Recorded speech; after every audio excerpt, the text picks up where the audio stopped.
Shalom, shalom, family.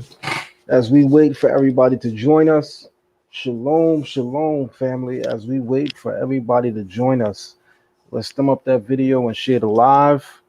Let's thumb up that video and share the live as we wait for everybody to join us.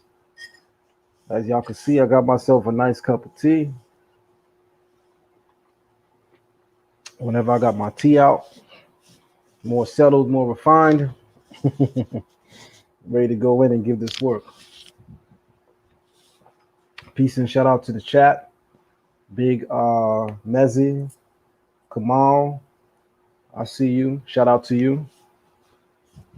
I see you. Shout out to you. As we wait for more people to come in, family, I just simply ask that you guys thumb up the video and share the live. I ask that you thumb up the video and share the live. Let's get it in. Let's get it cracking. Let's get it on. Let's get it in. Let's get it cracking. Let's get it on.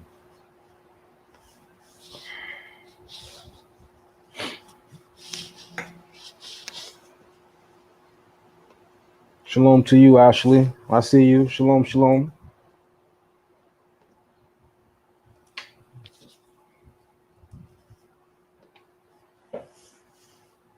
Waiting on everybody to come in. As soon as we have enough people in, I shall proceed with this information. Once again, I hope you guys have been enjoying this information. I've been dedicating a lot of time behind the scenes to bring it out in a way that's meaningful, to bring it out in a way that's going to move and touch people. So I hope that you guys appreciate it. I definitely hope that you guys appreciate it. Colia Gems, shout out to you. Peace, peace, peace. Shalom, shalom, shalom, shalom. We'll be going heavy into that mother goddess concept. More than likely tonight. Might just pull it out the hat tonight. Soul floated God, I see you. Shalom, I see you. Augustus Kane, I see you. Shout out to you, Ark, I see you. Grizz, I see you. Kevin Wiley Music, I see you. All right.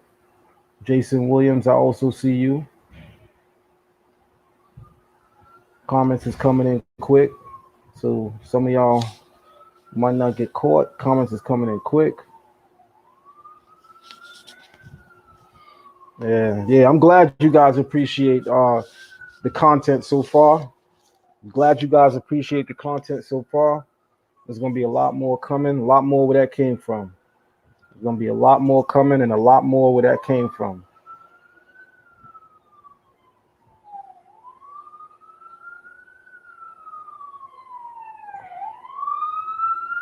I see you, Tamika. Shalom to you. Shalom, shalom, shalom. Shalom to you. To everybody that's here, please follow the lead of Sister Tamika. Thumb up the video and share the live. Shout out Moray Donia. I see you, Moray. How you doing? I see you, Moray. How you doing? You already know it's about to be fire in this room. You already know it's about to be fire in this room, Moray. Definitely not coming to play. Definitely not coming to play. It's about to be fire in this room. Just wait for everybody to get here. Hit that like button, family. Hit that share button.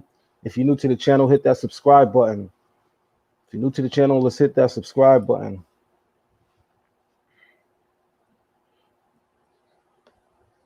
Let's go. That's right. Let's go. Let's go. I'm ready to go in and go off today. Let's go. Let's go. As y'all can see, they don't got no response for the information I'm bringing. As y'all can see, they don't got no response for the information I'm bringing. Why is it so hard to respond to Brother Zion? He's just one guy. Why is it so hard to respond to Brother Zion? He's just one guy. Knowledge is truly power. Shalom, Malak. He said, bring it out in my Shalom voice. That's right. That's right. Bring it out in my Shalom voice. That's right. That's right. Nah, we about to get it in, y'all. We about to get it in. Give God his glory, give the creator his praise. You know, with all of the information that I drop, with all of the tours that I do, with all of the books that I've written, my ultimate influence is, my spiritual views, to praise the creator. At some stage in our life, we have to ask ourselves, um, in which way do we praise the creator every day? At some stage in our life, we have to ask ourselves, in which way do we praise the creator every day? Praising the creator can happen several different ways, a myriad of ways. One of the ways that I praise the creator is by defending his truths. One of the ways that I defend the creator, one of the ways that I praise the creator is by defending his truths. With that being said, I hope you guys appreciate all the knowledge. I hope you guys appreciate all of the knowledge. It's coming out one by one, slowly but surely, y'all. It's coming out one by one, slowly but surely, y'all. We're looking to get it in. Family, remember, as you coming in, please thumb up the video. Thumb up the video. I see you, Northern Bell. Peace to you. Shalom to you. EJ Mitchell, I see you.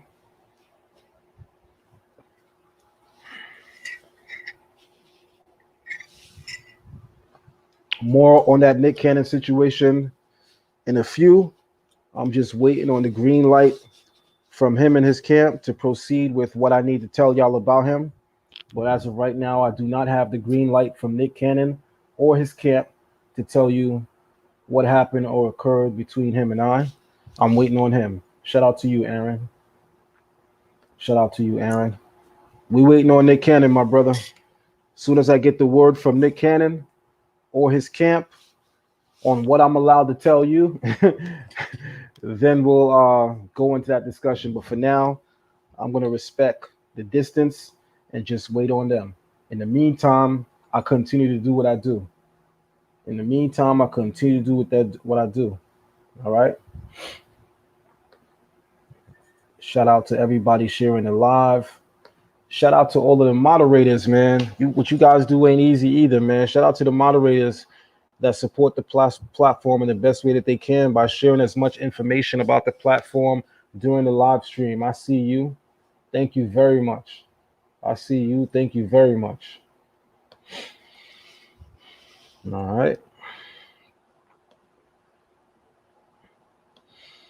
All right. We kind of gonna continue where we left off yesterday, because I didn't give y'all the full, but we was here for 2 hours and I got a little tired on y'all. So I'm gonna continue where we left off yesterday and give you guys some more work. All right. Continue where we left off yesterday and give you guys some more work. Ah, damn, boy, I gotta stretch. Whew. All right. Here we go. Here we go. All right, here we go.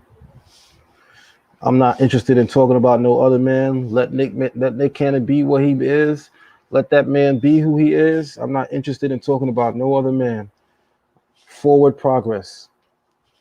I don't care what he does on his time, with his money. What I do appreciate is the fact that he extended and reached out and wanted to have a dialogue. That much I appreciate. I'll be giving more information on that soon. But I'm definitely not about to talk about another black man. And I definitely don't enjoy that you do so either. But moving on. Where we at? We have 40 people in the room and we have 24 likes. So I'm going to ask everybody to please get those likes up, family. Get those likes up. Get those likes up so we can start this live, family. It's on y'all. I'm on your time. Get the likes up so we can start the live, y'all. I'm on your time. Let's get these likes up so we can start this live stream. All right, get the likes up so we can start the live stream, y'all. There's a lot of information that I have to share with you that I think you're really, really going to enjoy. But it's like, at least get these likes up, family. Also, for those who haven't donated to the platform yet, please feel very free to donate to the platform, as it helps with the building of content, as it helps with studio equipment, and as it helps for me to bring about a much more powerful presentation. Those of you who have been donating from day one, I appreciate and respect and value you and your donation. Those of you who just started donating, I appreciate, value, and respect your donation as well. And I definitely ask that the family continue to support, because obviously I've been giving you great content. So thank you very, very much. All right. We also have Hebrew classes, as you guys can see, right? If you look up right above my head, right? You look up right there, right? You can see that we do Hebrew classes Mondays, Tuesdays, Wednesdays, and Fridays at 6 p.m. All right. That's Mondays, Tuesdays, Wednesdays, and Fridays. You could also become a member of our Patreon, right? You can also become a member of our Patreon, right? You can get free access to various classes just by becoming a Patreon member, because we will post videos from our classes in Patreon. We won't post all our videos in Patreon, but we will post some of our videos in Patreon. So if you did not, for whatever reason, join our Hebrew, Torah, or Kabbalah classes, you can sign up and become a member of our Patreon, and you can get exclusive access to all of the myriad content that I share on there, and etc., etc.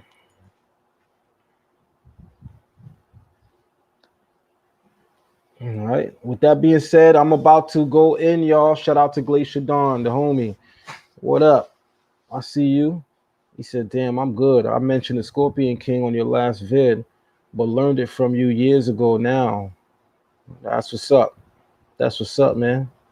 That's what's up. You also stood on stage with me. You also stood on stage with me, Glacier Dawn, at the Kemetic War Conference. I ain't forget that, bruh. I ain't forget that. 10 toes down on the ground. Let the family know what that day was like.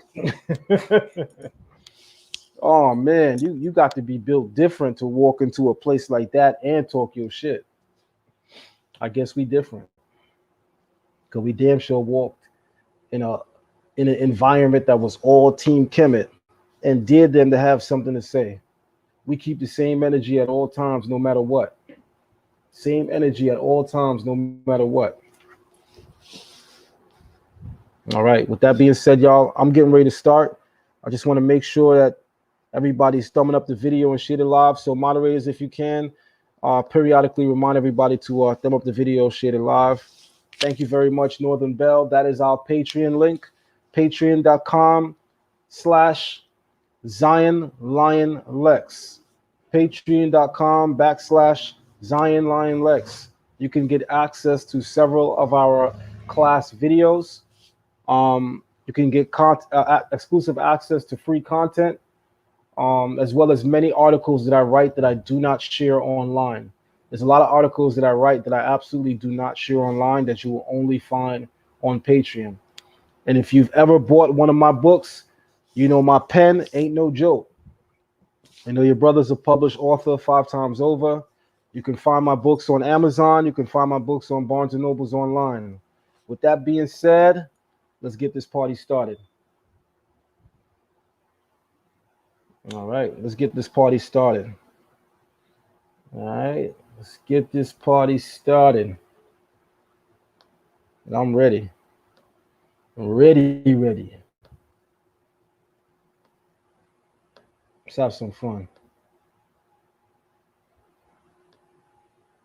All right. If everybody could see my screen nice and clear, type a 1 in the chat room. If everybody could see that screen nice and clear, type a 1 in the chat room, family. If you can see that screen nice and clear, type a 1 in the chat room. Let me know.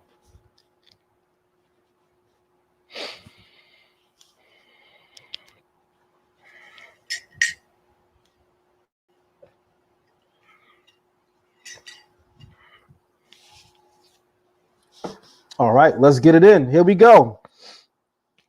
What we discussed yesterday, as we will be continuing where we left off at, I talked about the fact that in Dr. Reggie's lecture, he mentioned that the Nakata periods of Egypt predate the Egyptian people as it pertains to civilization and culture. Brother Reggie said in his museum tour that the Nakata culture gives Egypt all of her information and all of her knowledge, and it represents a culture that precedes the Egyptian culture. He said verbatim, Nakata is not Egypt yet. The Nakata period of Egypt, which is pre-dynastic Egypt, is not Egypt quite yet. So he agrees with something that I've been saying. There's a culture that precedes the ancient Egyptians in Egypt, which gives Egypt its culture, its knowledge, and even its earliest mythological stories. And I'm going to show you. Oh, yeah, don't think we're going to talk and not show. I'm going to show you. Shout out to Millie. I see you, Millie. Millie Love, I see you. Jerome Campbell, I see you. Kendrick, Jeffrey, I see you. Yosef, I see you. Ya Asantiwa, daughter of Zion, I see you too. I see you too. Shout out to you. I definitely see you too, my sister.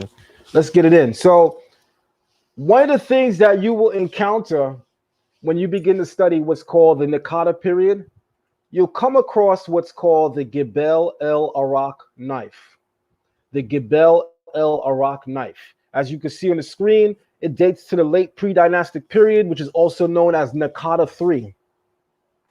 Nakata 1 is about 4000 BC. Nakata 2 is about 3600 BC to about 3300 BC. And Nakata 3 is about 3300 BC to about 29 or 3000 BC. With that being said, those three periods of history, which are all styled as either Nakata 1, 2, or 3, they predate the Egypt that you know. They are the culture which introduces the mythologies, the elements of kingship, and the knowledge which the ancient Egyptians are revered for throughout the ancient world. In fact, just as a reminder, just as a brief reminder, let me roll that beautiful bean footage so you can hear Dr. Reggie say once again what we just spoke of, all right? Let me hit y'all with that footage just once more. I'm not going to overdo it, y'all. Just once more, I'm going to play that footage from Dr. Reggie so y'all can hear him say, the culture of Nakata in pre-dynastic Egypt predates the Egyptians in Egypt. Let's let Brother Reggie say it. Then I'm going to drop this knowledge. Let's let Brother Reggie say it. Then I'm going to drop this knowledge.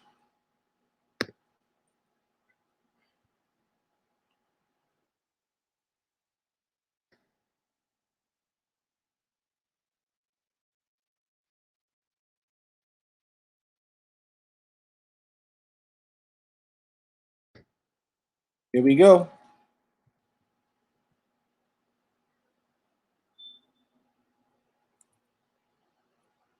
Right? The Hittites or Indo-Aryan.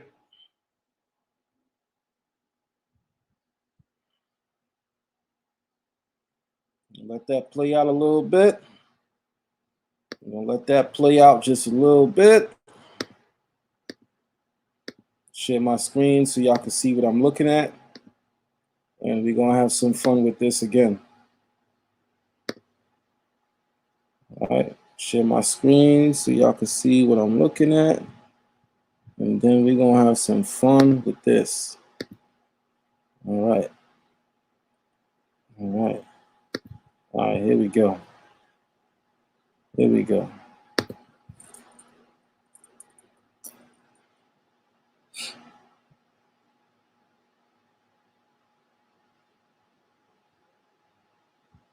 Give me a couple seconds. Let me just make sure that this is the video. Let me just make sure, y'all, that this is the video. Make sure. All right. This might not be it. Yeah, I don't think this is it. It's on the other channel. All right, let me go on the other channel, y'all.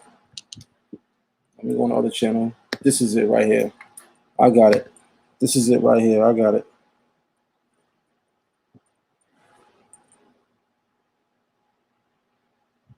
Play this footage again so y'all can hear Brother Reggie say what you heard him say yesterday. Say it again.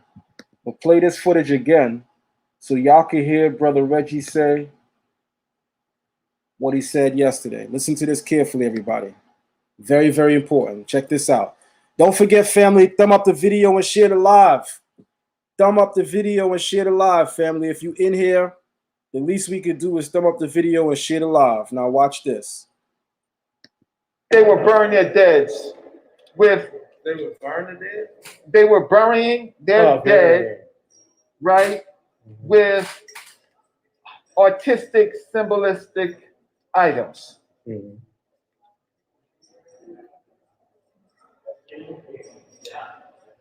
Okay. But here is where it gets really interesting. One thing Reggie's right about so far, as he approaches the part of the museum that deals with the Nakata history, he said out of his own mouth, here is where it gets very interesting. I'm going to agree with you, Saber Reggie. Here is where it definitely gets very interesting. Check this out. So here's Nakata vases. And what do you see on the Nakata vases on the side? What do you remember? This is not Egypt yet. This is Nakata. What do you see? Right. Everybody just heard Brother Reggie say, this is not Egypt yet. This is Nakata. Now let me play something else for you.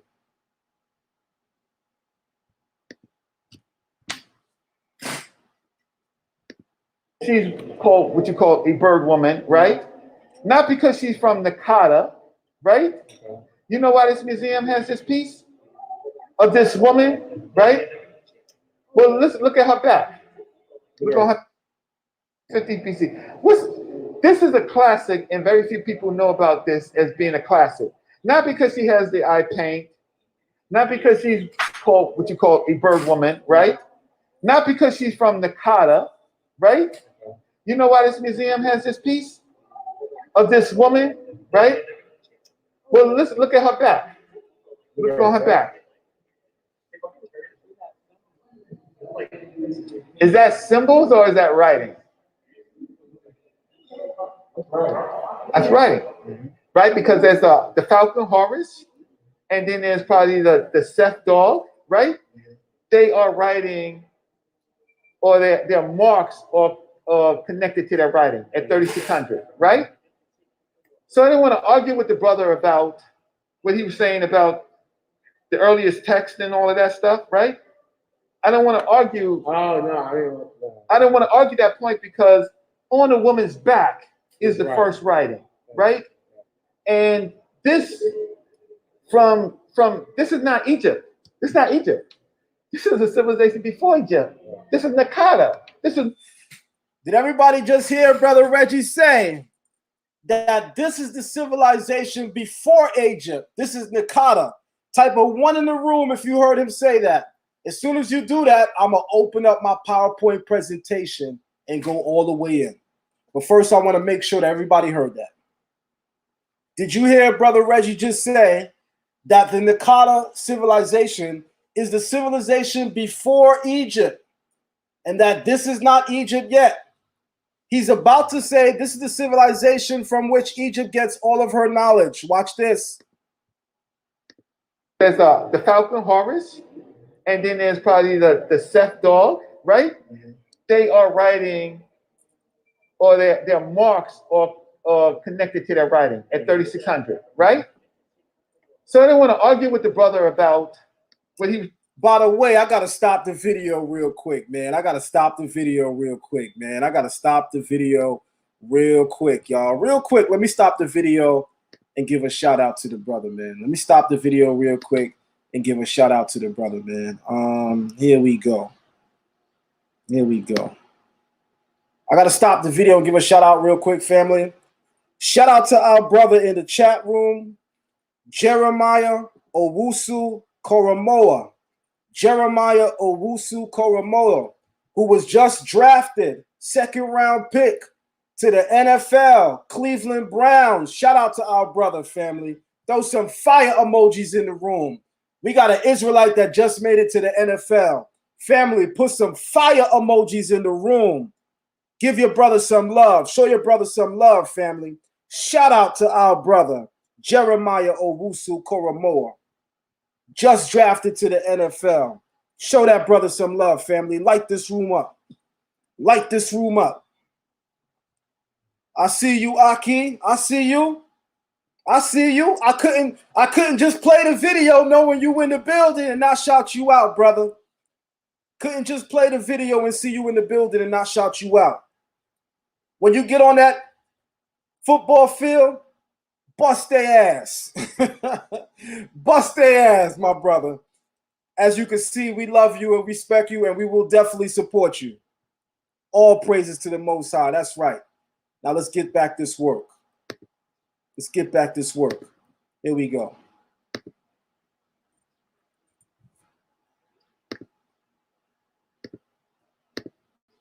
All right. I want you guys to hear this part.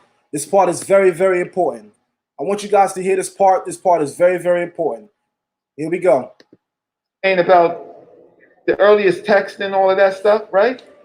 I don't want to argue. Oh, no, I don't want to argue that point because on a woman's back is the first writing, right? And this from this is not Egypt. This is not Egypt. This is a civilization before Egypt. This is Nakada. This is Nubian. Egypt gets its information, its early information from Nakada. All right. Everybody just heard him. He said Egypt gets its earliest information from Nakada. Guess what, brother? Reggie, we absolutely agree with you. But guess what? You about to hold this L for that statement. We absolutely agree with you. Egypt gets its knowledge from the civilization before it, Nakada. We absolutely agree with you, Reggie. So allow me to proceed and give this work. Uh-oh. Uh-oh. Here we go. Here we go. From the Nakada period, there was a knife found. The knife is known as the Gebel El Arak Knife because that is the area, the vicinity where it was found. The Gebel El Arak Knife. It dates to the late pre-dynastic period, 3300 to 3200 BC, south of Abydos. This is Nakada 3. This is from the Nakada 3 period. Watch what the knife features. If you're ever in France and you visit the Louvre Museum, you will get a first eye view of this knife. You will get a first eye view of this knife. Many historians, many archaeologists agree, listen to me carefully, that the Gebel El Arak Knife demonstrates early Sumerian influence in pre-dynastic Egypt. I'm going to say it again. Archaeologists, historians, and scholars alike, this consensus agrees that the Gebel El Arak Knife demonstrates Sumerian influence in pre-dynastic Egypt. So before Egypt becomes her own civilization, there's a civilization already inhabiting the Delta region, which has a culture which is older than Egypt, which gives Egypt all of her knowledge, all of her mythologies, as you're about to see play out. Watch this. That's right. That knife is in the book that I wrote, Kemet on Trial, my brother. That's right, Moray Dania. Hold on, let me do that real quick.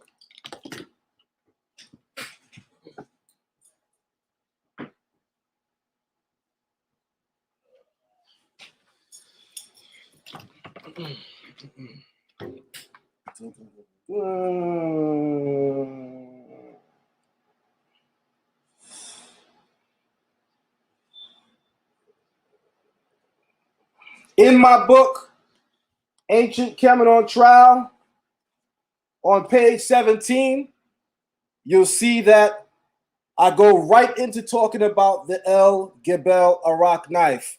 This information ain't new to me, y'all. This book is 5 years old. I wrote this book 5 years ago. This book is called Ancient Kemet on Trial.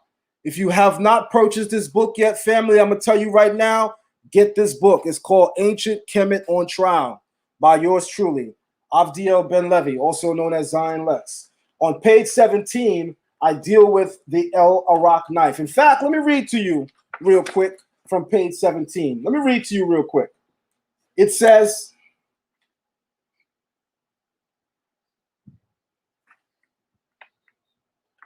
on one side of the knife's handle, there represented something called the hunter scene, or also known as the master of animal scene.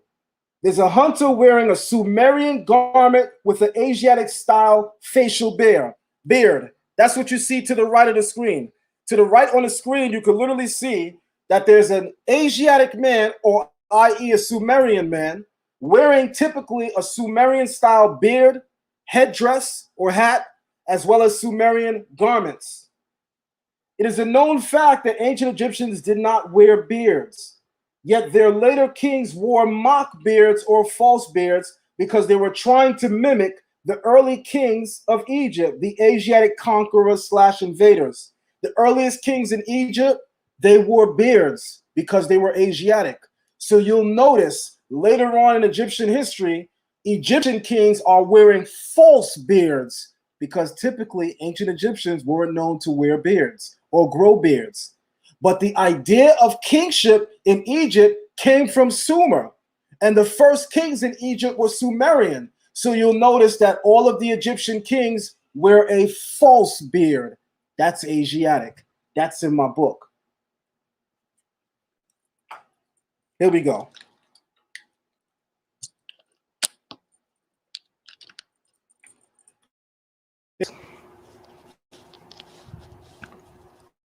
Watch this. If you look closely at the knife handle, you can see a clear representation of a Sumerian man styled as what is called categorically the master of animal motif or the master of animal scenes. This scene right here showing the Sumerian man holding a lion at its mane to the left and holding another lion at its mane to the right, or your left or your right, and dominating them. This is called the master of animals motif. The year is 3300 BC, which is the 3200s. But this scenery showing you a man holding animals is not new to Mesopotamian art. You can see this motif throughout Mesopotamian art. Everyone can look at this man and see clearly he is not an Egyptian. So what does the Gebel El Arak Knife celebrate? What does it commemorate? The Gebel El Arak Knife shows you how Sumerian kings, or a particular Sumerian king, who is a powerful Sumerian king, hence he's shown here mastering animals, comes into Egypt, dominates it, overthrows it, and sits himself on the throne as king. Let's keep watching. The picture on the left of the screen is the first king of Uruk, U-R-U-K. The first king of Uruk, U-R-U-K. The picture on your right is showing you the man on the knife. The picture on the right is showing you the man on the knife handle. Notice that the king of Uruk, which is in Sumer, and the man on the knife handle look exactly the same. They're both wearing Sumerian style hats. They're both donning Sumerian style beards. So we know for a fact, whoever the man is on this knife handle, he is not an Egyptian. He's definitely a Sumerian. He fits the look of any Sumerian king. Gotcha.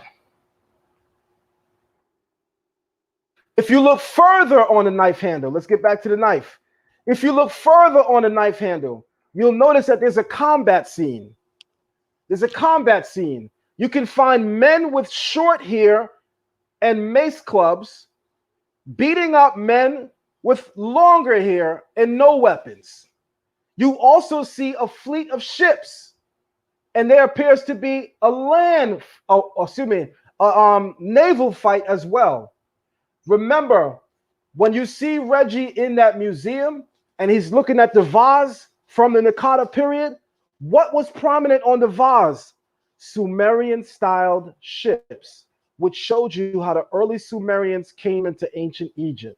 Sumerian-style ships. That's why ships play a major role in the earliest mythologies of ancient Egypt. The divine barge of Ra. Notice in the mythologies of Ra in Egypt, Ra is said to float on a barge, a ship. This goes all the way back to the civilization in Egypt before the Egyptians, which are the Sumerians. They came into Egypt by way of ship. If you look close, you can literally see the style of the ship. The style of the ship is not your typical ship that we know to be the Egyptian style ship. This ship is known as the long prow ship, also known as the Sumerian styled or Mesopotamian styled ship. So we know the ship is not Egyptian in origin, because in the next slide, you're going to see ships just like this in Sumerian cylinder seals. Watch.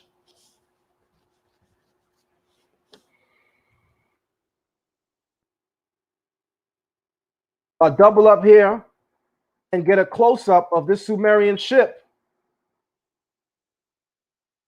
You're going to see it's the same ships on the Gebel El Arak Knife.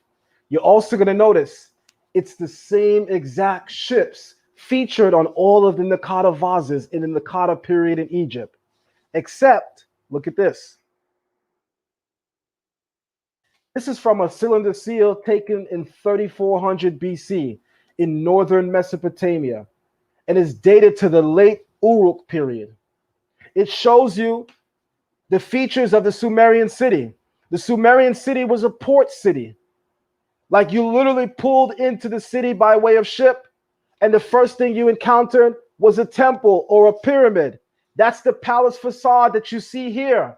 That's also the palace facade on the Narmer Palette. Remember, Egypt does not have any pyramid before the step pyramid. They don't have any temple before the step pyramid. The step pyramid is dated to 2650 BC. It was commissioned by the king Djoser, and it was built by Imhotep. The year is 2650 BC. But on Narmer's palette, Narmer has a picture of a palace facade. Narmer's palette is dated to 3100 BC. There's no pyramid or temple in Egypt in 3100 BC. So what temple is Narmer showing you? Look at the screen, because there's a Sumerian cylinder seal that's dated to 3400 BC that shows you that the Sumerians had temples and pyramids long before the Egyptians. In fact, from 3400 BC to 2600 BC is roughly about 800 years. And if we round that off, we can literally say the Sumerians had temples and pyramids almost a full 1,000 years before it made its way to Egypt. Here's a more close-up. Here's a more close-up. Now, here's what I want you to do now. I want you to focus on the look of the people. That's why I blew it up like this in the second one. I want you to focus on the look of the people. And then I'm going to go back with the slides. This is from the Gebel El Arak knife handle. Look at this person to the far left. Look at the person to the far left where you see my arrow. Let me make a bunch of noise with the arrow so you can see. Look at the person to the far left. Look at the style of the head, the nose, and the body. This is on the Gebel El Arak knife. Now I want you to look at a close-up of the Sumerian cylinder seal from 3400 BC. Notice it's the same exact depiction, because we're talking about the same artisans and the same people. It's depicting what the early Sumerians drew and depicted their earliest people as. Now, how many people agree that the smiting pose in ancient Egypt is said to trace back to Narmer? If you know anything about ancient Egypt, you can see all of the ancient Egyptian kings in what's called the smiting pose, where they're, matter of fact, man, let me go get the sword.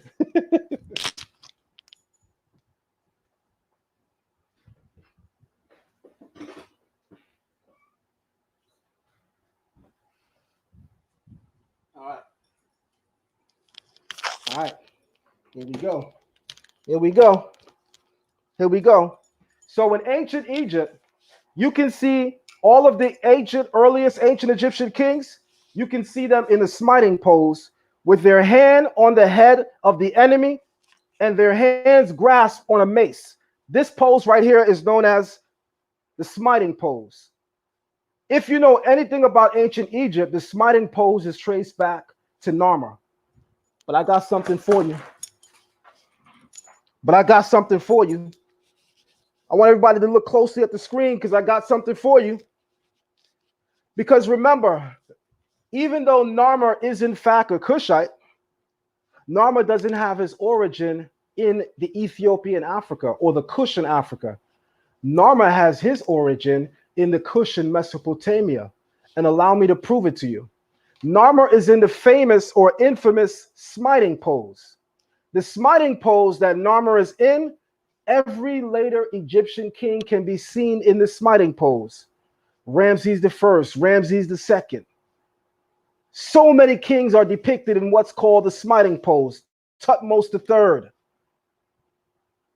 Now watch this. Look closely at the Gebel El Arak knife handle and notice that the Sumerians that are beating up the Egyptians in the knife handle art, look at his hand. He's holding a mace and he's in the smiting pose. Look at that. He's holding a mace and he's in a smiting pose. Let me blow that up real big so everybody can see. If that's the smiting pose, put some fire emojis in this room. If that's the smiting pose, put some fire emojis in this room, because that is the smiting pose, except it's on the Gebel El Arak knife handle, which shows you Sumerians beating up some of the early inhabitants in Egypt, and they're holding the mace handle in the infamous smiting pose, which is normally attributed to Narmer. So you now know where Narmer got it from, the region he came from, Sumer.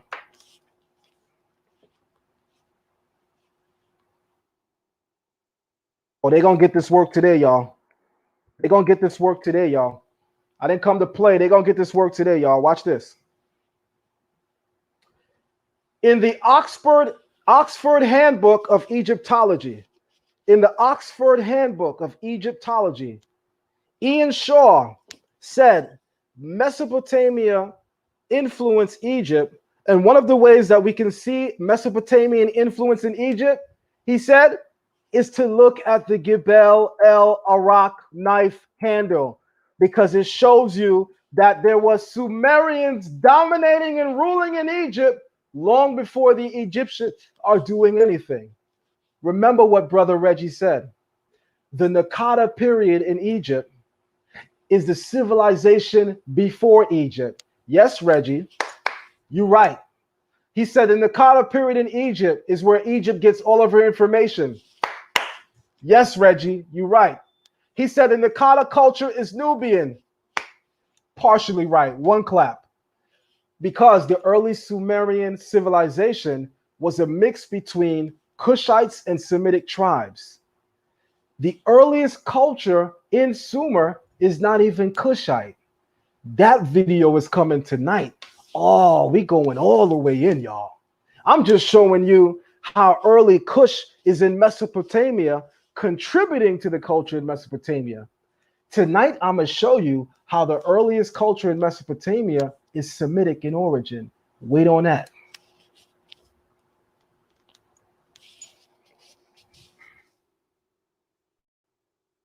So we see the same smiting pose that people in Kemet say goes back to Narmer, and they disagree with Zion Lex that Narmer is Nimrod.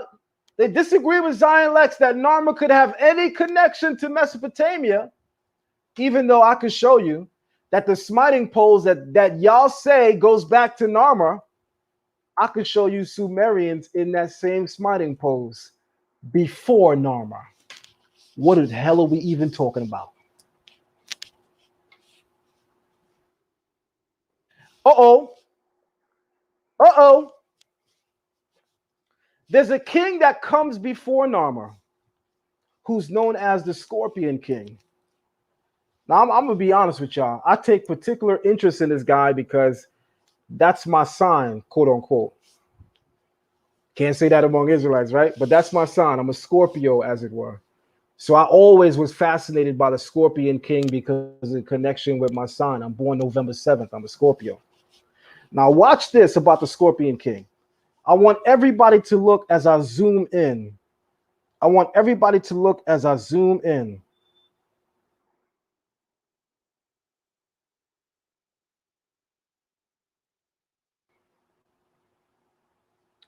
Everybody see the scorpion next to him? Well, that's where his name comes from. That's where his name comes from. Hence why he's known as the Scorpion King. Hence why he's known as the Scorpion King. But I also want you to pay attention to something, because do you guys see this symbol above the scorpion? Somebody in the chat room tell me, what is the symbol that is above the scorpion?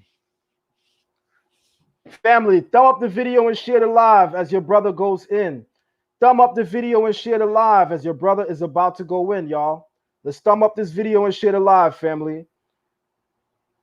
Also, family, make sure to donate. Also, family, make sure to donate. Support the platform, family. Support the platform. Make sure to donate, y'all. Make sure to donate. If this is your first time here, make sure you hit the subscribe button. Everybody, please like, subscribe, and share the video. I cannot go on and proceed with the video until we get more likes on this video.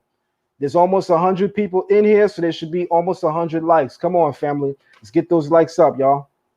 Let's get those likes up, y'all. Come on, family. Let's get those likes up. Because the next piece of information I'm about to drop, woo! Woo! Let's get those likes up, family. We can't continue with the lecture until you guys get those likes up.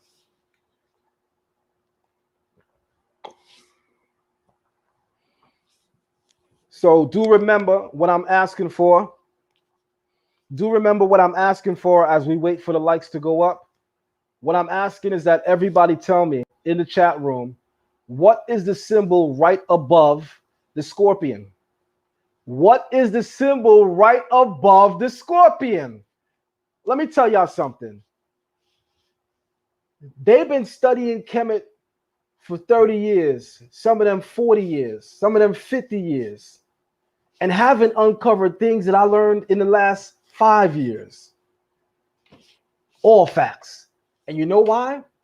Because they limit their study of ancient Egypt to Egypt alone. When they study Egypt, they study her as an isolate. That's a problem. They tend to, at times, go to the south and include Nubia. But that inclusion is to talk about the Kustal incense burner. That inclusion is to talk about the temple of Ra. That's it. They're not doing nothing else. When you study a particular place, nation state, you got to study its neighboring regions. You have to survey the intellectual landscape to see if the culture you're looking at in any way was influenced by neighboring cultures. What is her interaction with neighboring cultures? By doing so, you'll learn more about the culture you're looking at. You could tell these guys don't study Near Eastern culture because they don't know nothing about Mesopotamia. You can tell these guys don't know nothing about Sumerian culture because they know nothing. The fact that they refer to the culture as Caucasian and white clearly tells you that they don't study it. The Sumerians didn't depict themselves as white people. The Akkadians didn't depict themselves as white people. Even the Assyrians didn't depict themselves as Caucasians or quote unquote white people.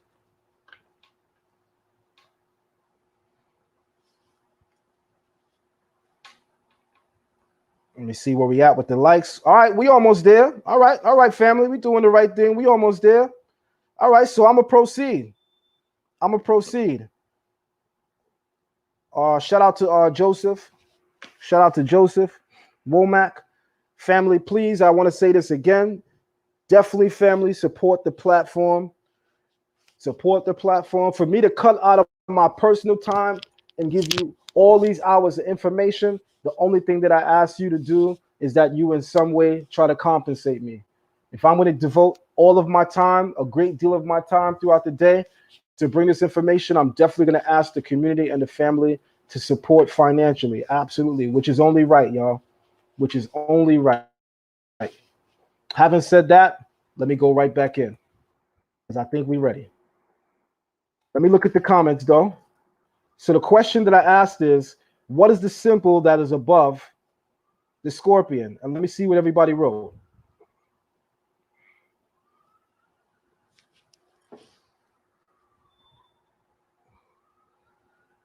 Somebody said rosette flower from Mesopotamian iconography. The sun. I see Inanna and rosette flower, rosette flower. All right. Now, this is very interesting, guys, because I'm pretty sure many of you probably didn't know this.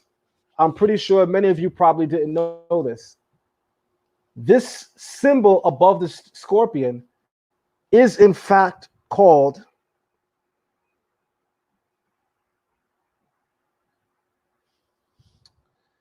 sorry, y'all. Give me a couple seconds to help somebody find their way out of this live stream. When I decide to talk about West Africa, I will. But right now I'm talking about Mesopotamia.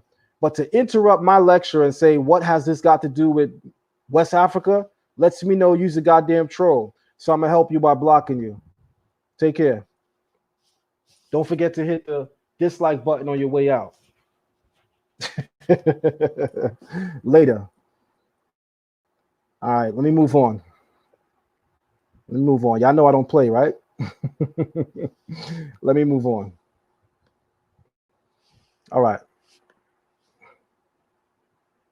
Where was I? The rosette symbol is a Mesopotamian symbol. And the symbol is indicative or descriptive of a Mesopotamian goddess known as Inanna. The rosette symbol is the very symbol of Inanna. So I have a question. I'm about to prove it to you guys in a couple of seconds that it's the symbol of Inanna. But first, I have a question. Does anybody know the references in history to the rosette symbol?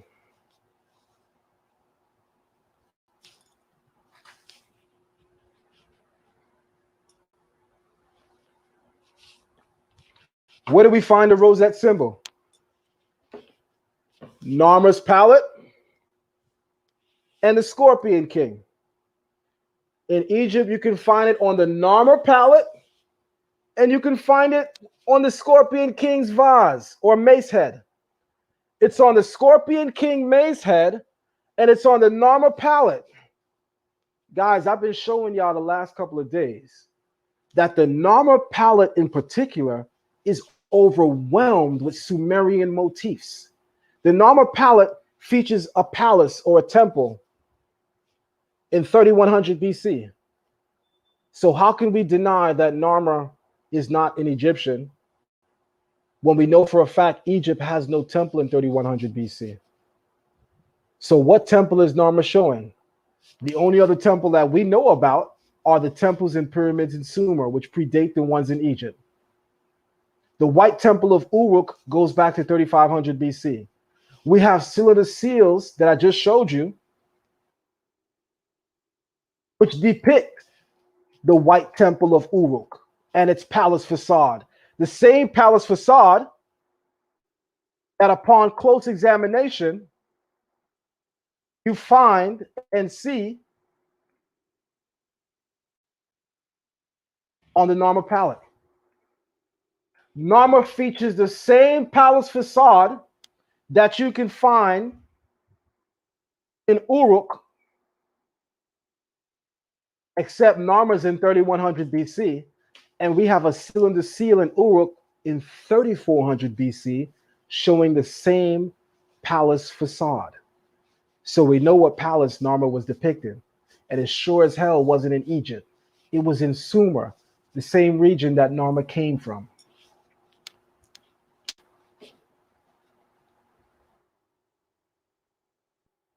Now let's get down to business. On the mace head, the scorpion mace head, what do you see on King Scorpion? You can see him holding a hoe. Why is King Scorpion holding a hoe? Is there anyone here that knows where agriculture began? Which civilization is the earliest civilization to introduce the domestication of seeds and agriculture? Type it in the chat room. Let us know. What civilization introduces the domestication of seeds and agriculture? Type it in the chat room, family. What civilization is that?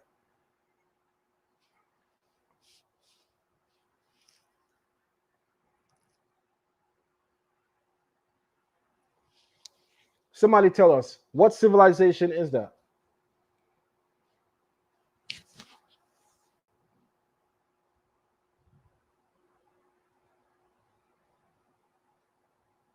Sumer. Sumer. You guys can go into Samuel Noah Kramer's book entitled The Sumerians, Their History, Culture, and Character by Samuel Noah Kramer. And you're going to notice that this academic consensus or the scholarly consensus is that the first agriculture, the first domestication of seeds and farming, that began in Mesopotamia with the Sumerian culture. So notice King Scorpion is holding a hoe on the scorpion mace because the Sumerians brought agriculture into Egypt. Want to get deeper? You see Egyptian kings holding the flail and the crook, which are emblems of shepherd occupation. Shepherds use the crook to draw the sheep in, and they use the flail to chase away any animals that are coming to kill them. But how many of you know that sheep and goats are not native to Egypt? How many of you know that sheep and goats were imported, brought into Egypt from Mesopotamia? Mesopotamians brought sheep and goats into Egypt. Hence, you know who the shepherds of the ancient world were. They were not Egyptians. But Osiris is represented wearing the shepherd's staff and crook. So surely Asar must in some sense be related to the Sumerians, which I showed you. When Narmer died, he was worshipped as Asar. Nimrod, the Bible calls Ashur. It's the same person, the same thing.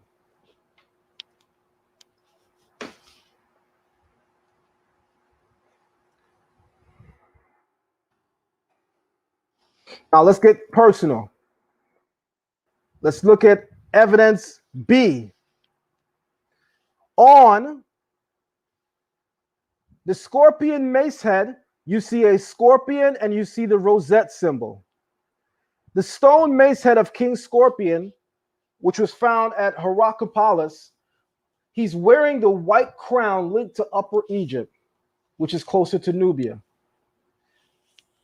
He's holding a hoe and is opening an irrigational canal. Why? Because the Sumerian brought those arts into Egypt. It is doubtful that the scorpion refers to the name of the king. Watch this. Scorpions and rosettes were symbols of fertility, and the rosette may have been a solar symbol. The mace head thus associates two functions of the king, both as warrior and giver of life. To the right side, exhibit B, it says motifs intertwine serpents, and rosettes. Egypt, Susa, symbols of fertility. Iranian and Mesopotamian cultural elements borrowed by Egypt followed a trade route corroborated by the arrival of lapis lazuli into Egypt. Just as the Mesopotamians brought lapis lazuli, the blue dye, into Egypt, they also brought the rosette stone. They also brought the scorpion motif. They also brought the intertwined serpent known as the serpopard. These are all Mesopotamian motifs, which was borrowed by the Egyptians. Let me get a close up on that so everybody can see.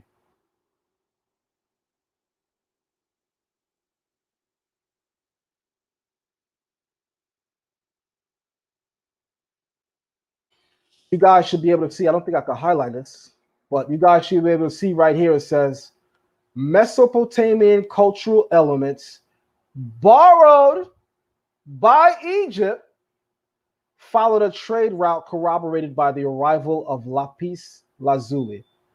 This is a clear and concise definition showing you that the academic consensus is ancient Egypt did not originate any of these motifs.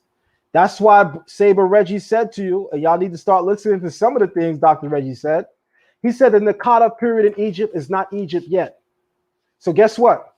The scorpion mace head, that was found during the Naqada period. The Narmer palette, that was found during the Naqada period. The Gebel El Arak knife, that was also found during the Naqada period. That means Narmer, the Gebel El Arak knife, and King Scorpion, even by Reggie's own assertion, are not Egyptians yet, because the Naqada civilization represents a civilization in Egypt that predates the ancient Egyptians. Look at Narmer's palette. Who is he grasping by the head in the smiting pose? An Asiatic. How do we know? Look how Asiatics are classically depicted in Egyptian art. They're classically depicted with long hair and beards. Notice that Narmer is standing over them holding a mace head. Who does Narmer have to defeat in order to unite Egypt? The black Afro-Asiatics that were ruling it. Hello. Here we go. Here we go. In the book entitled Uruk, First City of the Ancient World, on page 66, it says verbatim, the rosette symbol is the symbol of Inanna. I'm going to say that again.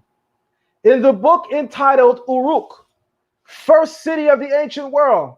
So wait, Abydos in Egypt is not the first city in the ancient world? You mean none of the 42 nomes in Egypt represent the first city in the ancient world? Hell no. We need to study more history, guys. The first cities in the ancient world were all in Mesopotamia. The first cities in the ancient world were all in Mesopotamia, with the exception of Jericho. Because you can look at right now online and you can type in oldest cities in the world, and you'll see that the first 5 oldest cities in the world are all in the land of Canaan. And Jericho is the oldest out of them. After that, outside of that, are the cities in Mesopotamia. After that are the cities and nomes in Egypt. Uruk, first city of the ancient world, page 66. The rosette symbol represents the Mesopotamian/Sumerian goddess Inanna. Let's go back. Because King Scorpion has a rosette symbol. Why is King Scorpion revering Inanna if he's not Sumerian? The Narmer palette.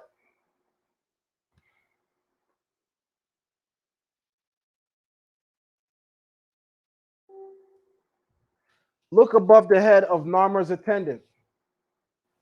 Why is there a rosette symbol on the Narmer palette? Why is Narmer worshiping a Sumerian goddess called Inanna?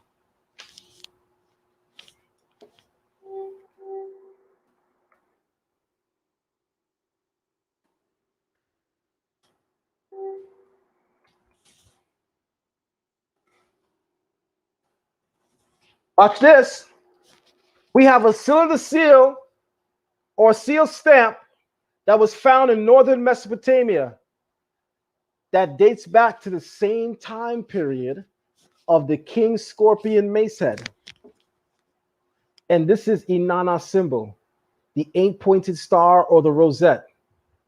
It says it appears between the pinchers of the two scorpions on the square face stamp of the seal. Because guess what, guys? Along with the rosette symbol, the scorpion is also indicative of Inanna, and you find it replete in Mesopotamian stories. The Akkadians speak of the scorpion as having mythology related to Inanna and Ishtar. The Sumerians speak of Inanna being guarded by scorpions. In the book or work known as Inanna and the Mess, it shows you that her attendants, her guardians, were scorpions. So that's why when you look at the scorpion mace head, you find the rosette symbol of Inanna, and you also find a scorpion. The scorpion in Sumer represents the protective attendant of the goddess Inanna. So I ask the question again. If King Scorpion is not a Sumerian, why does he have Sumerian motifs on his mace head? Why is he holding a hoe, an agricultural tool? It's a known fact that the Sumerians or Mesopotamians introduced agriculture in the ancient world. Let's keep going.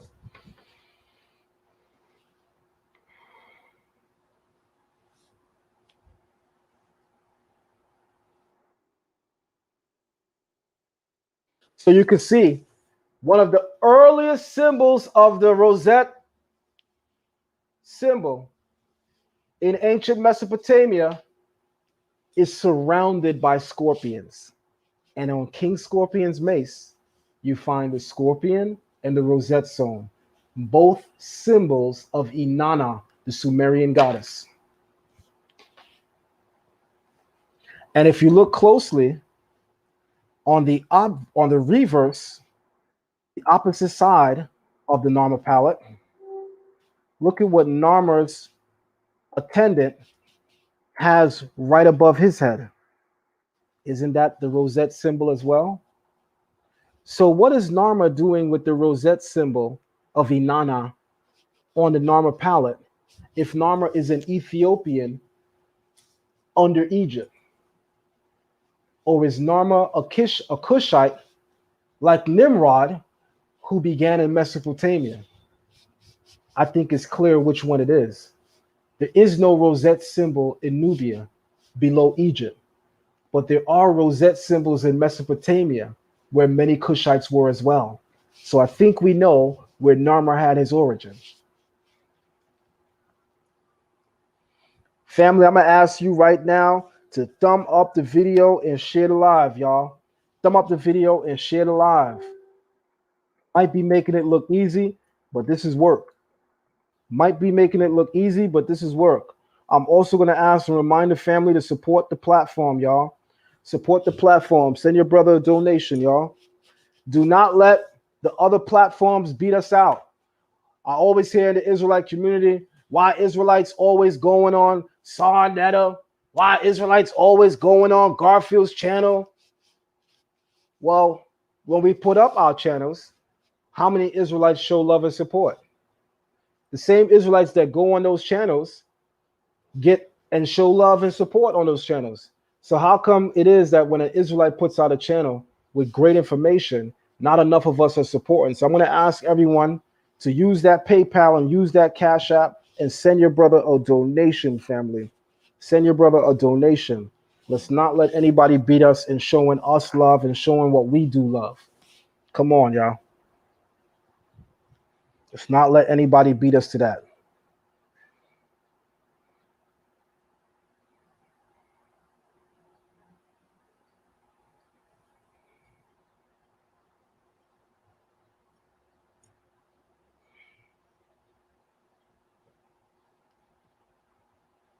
All right. Let's not let anybody beat us to that. So watch this.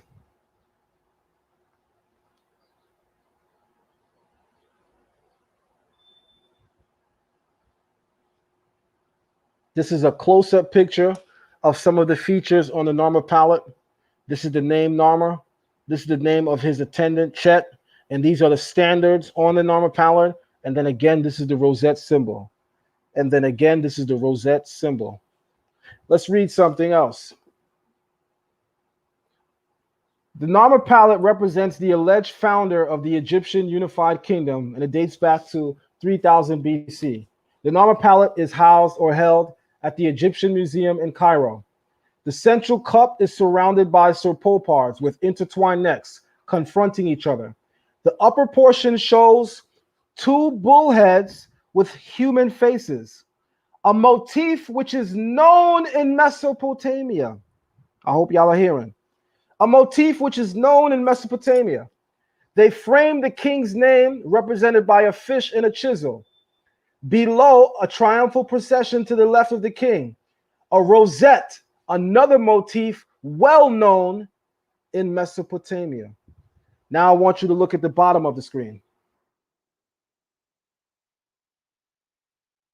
Because it's a cylinder seal from the late Uruk period, which is 32 to 3100 BC, the same time as the Narmer palette, which also features serpopards.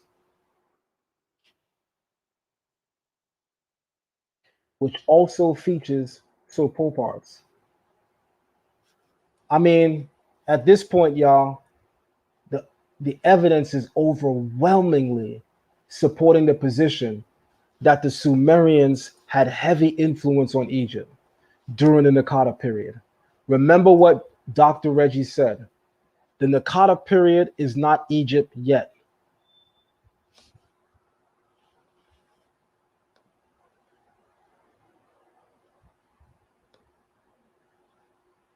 Let's play that real quick. Remember what Brother Reggie said. The Naqada period is not Egypt yet.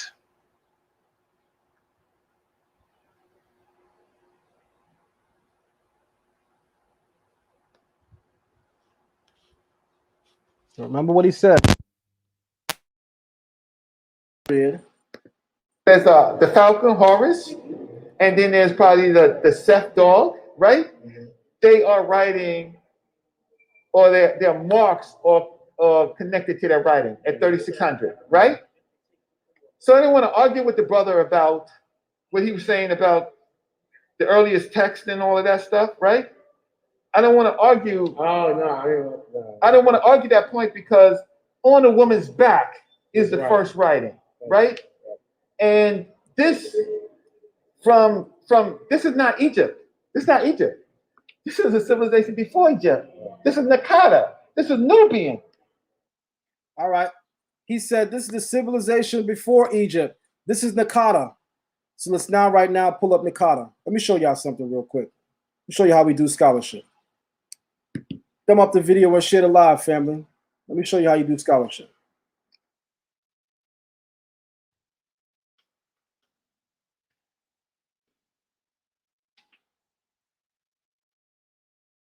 I hope you guys can see the screen. Try to blow it up as much as I can.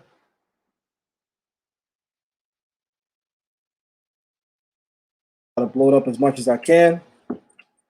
Hope you guys can see the screen. Also, family, thumb up the video and share the live, y'all. Thumb up the video and share the live, y'all. Thumb up the video and share the live.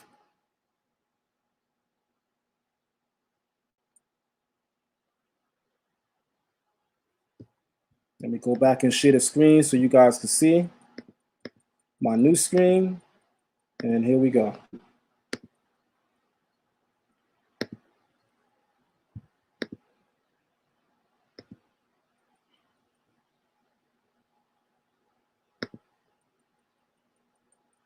You guys should be able to see my new screen right now.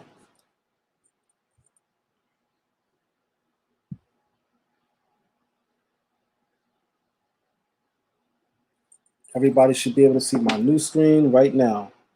And it looks like it's absolutely clear. So notice, everybody, the Nakata 1 period is from 4000 to 3500 BC. The Nakata 2 period is from 3500 to 3200 BC. And the Nakata 3 period is from 3200 to 3100 BC. So what question we have to ask now? Let's start with the King Scorpion Mace. What year is the King Scorpion Mace dated to? King Scorpion Mace date.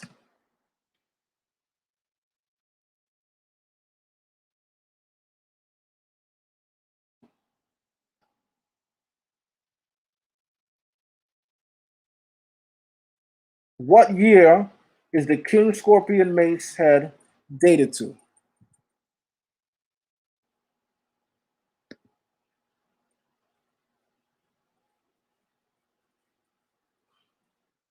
Let me get a source on that so everybody can see. I don't want anybody to have to take my word on it.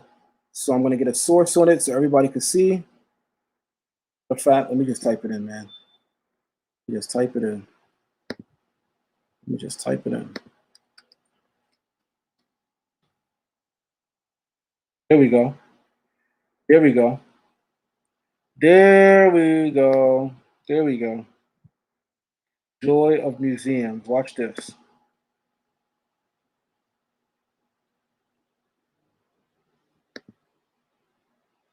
The King Scorpion Mace head is dated to, watch this. Watch this, y'all.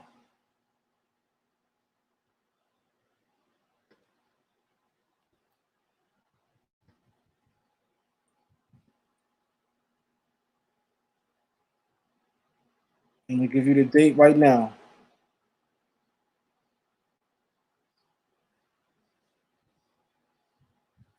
I'm going to highlight it. It is attributed to Pharaoh Scorpion, or the Scorpion King, and it's 3200 BC. Does everybody see that? The Scorpion Mace head is dated to 3200 BC. Does everybody see that? Does everybody see that? Does everybody see that the Scorpion Mace head is dated to 3200 BC? Let me highlight that some more.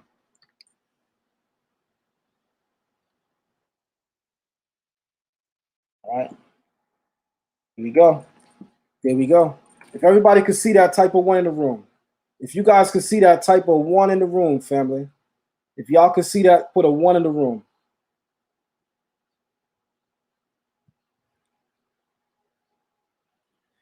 Shout out to Mawa's Clothing. Thank you very much, Mawa's Clothing, for your donation. And to Clayton Nyack. Thank you very much for your donation. Appreciate you. Appreciate you. All right. All right, good. It looks like everybody can see it. All right, good. So Scorpion's mace head dates to 3200 BC. What Nakata period is that? 3200 BC is Nakata 2. 3200 BC is Nakata 2. Let's play what Reggie said again.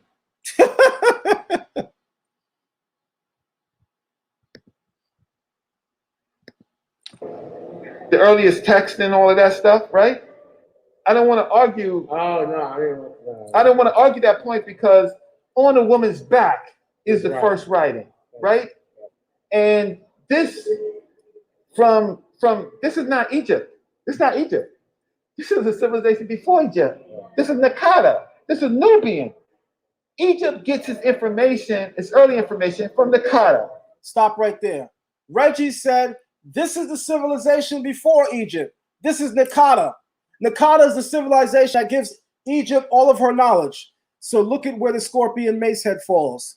3200 BC. Is that Nakata? It sure is. It's the Nakata 2 period. That means Scorpion and the Scorpion Mace does not represent any Egyptian civilization at all. King Scorpion represents someone from a prior civilization. And when you look at the Scorpion Mace head, you can see all of the motifs of ancient Sumer. So we know what civilization that is. Let's now go to Norman Palette. Easy work, y'all. Easy work. Support your brother. This is real scholarship. Real scholarship right here. Let's now go to the normal palette. Let's look at the date for the normal palette. What is the date on the normal palette? I already know the date. Most of y'all already know the date, but I want to make sure everybody can see the date. Normal palette date. All right. Yep.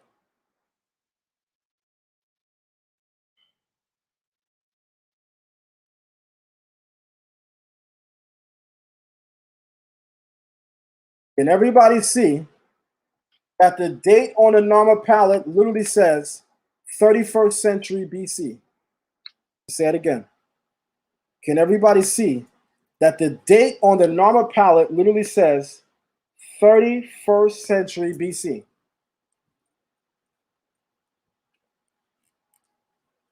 Type of 1 if the date on the normal palette, and most of you already know, type of 1 if the normal palette goes back to 3100 BC. Just type of 1.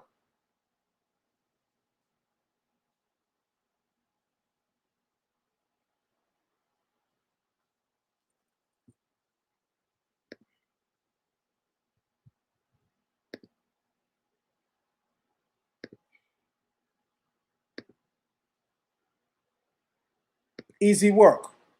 Easy work. Absolutely, it's a 1. Easy work. Easy work. Now watch this. What Nakata period is 3100 BC? Is 3100 BC part of the Nakata period? Sure the hell is. 3100 BC is the Nakata 3 period. Let's play what Reggie just said once more.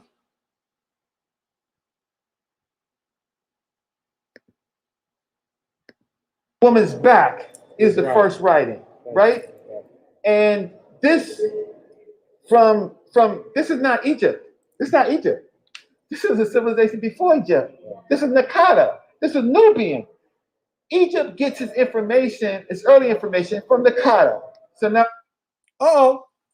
This is the civilization before Egypt. This is Nakata. Egypt gets all of her information from Nakata. So guess what? The Narmer palette and the Scorpion mace head both date back to the Nakata period. That means Narmer is clearly not an Egyptian, something all of us already know. Scorpion is not an Egyptian, something we already know.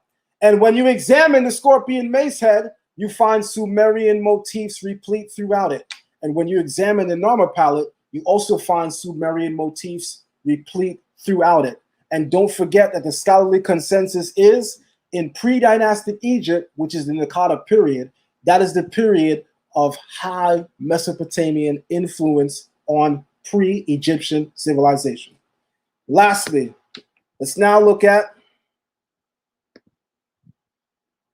the Gebel El Arak knife handle. What period is that from?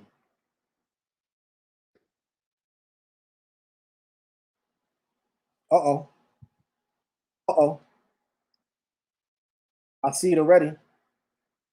I see it already. Just want to make sure y'all see it. I see it already, though. Somebody type in the chat room, what is the period of the Gebel El Arak knife handle? Type the answer in the chat room, guys, so we can fact check it. Type the answer in the chat room, family, so we can fact check it.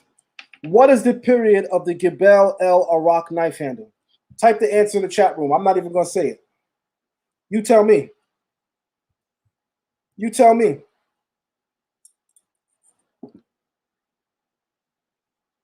Somebody type the answer.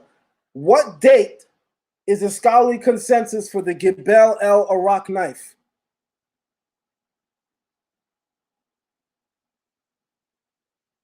All right. 3500 BC. 3500 BC. Now, is 3500 BC part of the Nakata period? Let's see. You goddamn right. Because 3500 BC begins the Nakata 2 period. So, The Gebel El Arak knife handle, which features Sumerian motifs. The Gebel El Arak knife handle, which shows you a Sumerian man. It predates all of ancient Egyptian culture. It represents the culture which is in ancient Egypt before the ancient Egyptians established a culture of their own. This is the Gebel El Arak knife. This man is clearly Sumerian. And this is in the Nakata period of Egypt. Didn't Brother Reggie just said that the Nakata period of Egypt is the civilization before Egypt? The civilization that Egypt gets all of her knowledge from. So look at the people who Egypt gets all of her knowledge from. He's on the screen. He's a Sumerian. If you haven't figured it by now, guys, the case is closed. We know for a fact that the Sumerians predate the ancient Egyptian. We also know for a fact that that's where Egypt gets all of its culture. Shout out to Brother Reggie for being honest about that point.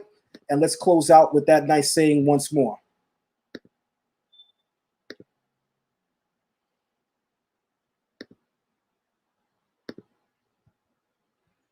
And if you guys haven't figured it out, those of you who know me by now, you should know what I'm about to say, because if you haven't figured it out by now, guys, those of you who know me, you should know what I'm about to say. Hold on one second. Hold on one second. Hold on one second.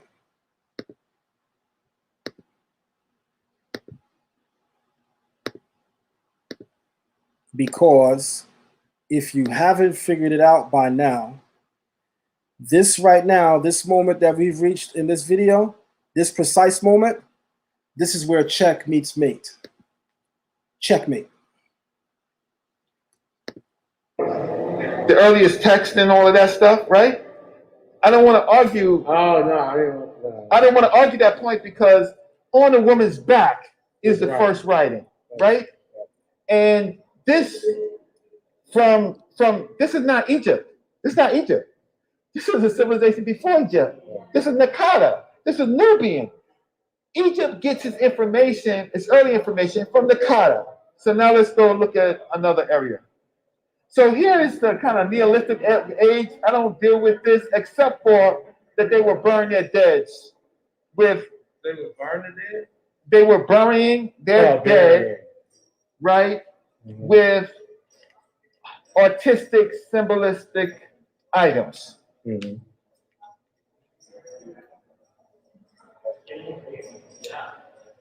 Okay.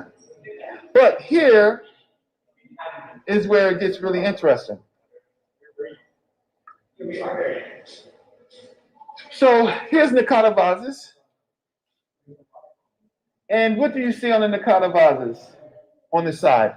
What do you remember? This is not Egypt yet. This is Nakata. What do you see? Right. No. Besides writing, over here, the one that's furthest. What do you see? The boat. The boat. Yeah, on the boat. Guys, remember, on the Gebel El Arak knife handle, what do you see? Sumerian style boats. On the Gebel El Arak knife handle, what do you see? Sumerian styled boats. So on the Nakata vase that Brother Reggie is showing those two gentlemen, you're going to see Sumerian styled boats.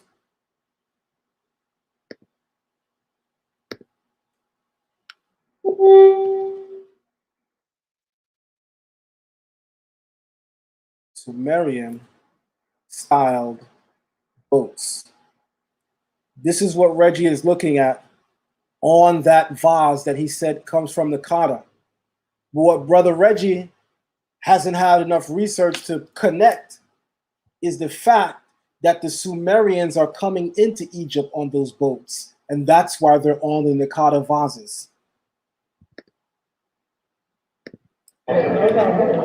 So you see a solar boat, you see women and their families, you see the woman is bigger than the men, right? You see pyramids before pyramids, right? And It's a scene of the afterlife. Did y'all just hear what Reggie just said? Hold on. He just said, this is where you see pyramids before pyramids. The hell you talk about, Reggie? Isn't this the Nakata period? Didn't Reggie just say this is the Nakata period? And he told the people, look, you can see women who are taller than men, and you can see pyramids. Reggie, pyramids in the Nakata period? Egypt don't have its first pyramid until 2650 BC. Don't believe me, y'all. Watch me work. Shout out to Ashley. Thank you very much, Ashley. I got your donation. Don't believe me, y'all. Watch me work. Step pyramid. Egypt. First, I'm going to type in Egypt's first pyramid, so you know what Egypt's first pyramid is. Egypt's first pyramid. Uh-oh. What's Egypt's first pyramid? Uh-oh. What is Egypt's first pyramid? Uh-oh. What's the year? 2650 BC. Something ain't adding up. Something ain't adding up. Egypt's first pyramid is the step pyramid of Saqqara. Egypt's first pyramid is the step pyramid of Saqqara. Does everybody see that that's 2630 BC? Put some fire emojis in the room if you can see that Egypt's oldest pyramid goes back to 2630 BC. Put some fire emojis in the room if you can see that.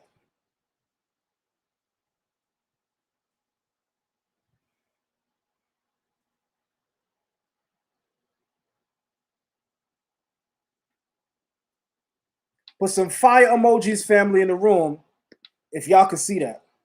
As I take the time to get rid of one more troll. If God told the Israelites, if God told Moses, tell dude, let my people go, why is Egypt so important? Let me help you get your ass out of here, because clearly you trolling. And let me get back to the educational part of the video. And let me get back to the educational part of the video. Because it clearly says here that Egypt's oldest pyramid, her first pyramid, is 2630 BC. That's the step pyramid of Saqqara. But didn't y'all just hear Brother Reggie say, in the Nakata period, there are pyramids? Guess what? He ain't lying. But those pyramids ain't in Egypt. And they certainly as hell ain't in the Ethiopia below Egypt either. Ethiopia below Egypt has more pyramids than Egypt, but they don't build their pyramids till after the Egyptians build their pyramids. All of the Ethiopian pyramids are in an area known as Meroe, M-E-R-O-E, Meroe, and they build their pyramids after the Egyptians. Now they have more pyramids than the Egyptians, but they don't have the first pyramid. So what pyramids is Brother Reggie talking about? In the Nakata period, of which I want to remind you, the Nakata period starts at 4000 and ends at 3100 BC. Ain't no pyramid in Egypt or Ethiopia below Egypt in 3100 BC. But Reggie just confirmed to y'all that there are pyramids in the Nakata period. The only pyramids in the world during the Nakata period are those in Sumer. I'm talking about the northern culture influencing or falling on against the southern cultures. The southern cultures were fine. Mm-hmm. Here they have their concepts of life after life. The woman's important, right? Mm-hmm. And then there's a piece that I am writing about in here that's very important. And when you see my writing, you understand. So you see a solar bow, you see women in their families, you see the woman is bigger than the men, right? You see pyramids before pyramids. Did everybody just hear Brother Reggie say that you see pyramids before pyramids? Y'all got to pay attention because he's being slick. He's saying this fast as hell because he know most of y'all ain't catching on because he's saying it fast as hell. He said in the Nakata period, you have pyramids before pyramids. He's telling you that the Nakata period is a period of a civilization that had pyramids before the pyramids in Egypt.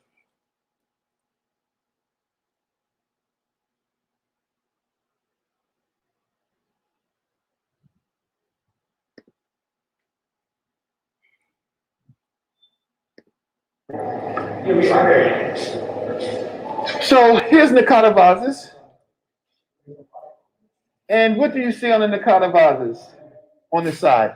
What do you remember? This is not Egypt yet. This is Nakata. What do you see?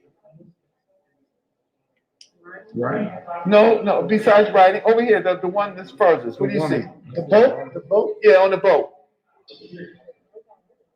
So you see a solar boat. You see women and their families. You see the woman is bigger than the men, right? You see pyramids before pyramids, right? And it's a scene of the afterlife.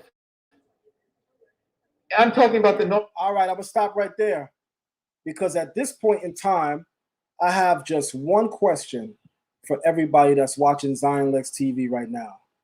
And that one question is real simple.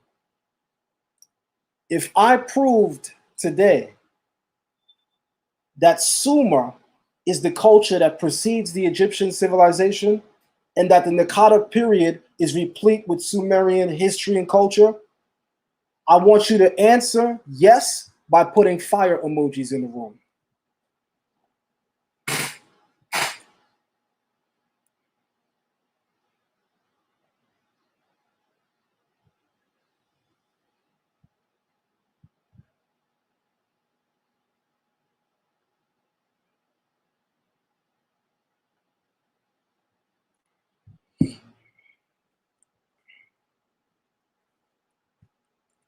With that being said, family, I hope you guys enjoyed this live stream. I hope you guys put respect on this particular platform. And I continue to ask you to support this platform. I will continue to give you great and amazing information. The only thing that I ask for is for your support on every level possible, because there's a whole community on the Egypt side that's trying to form against me. And I can't invite y'all into my living room to help me fight, but you can help me financially.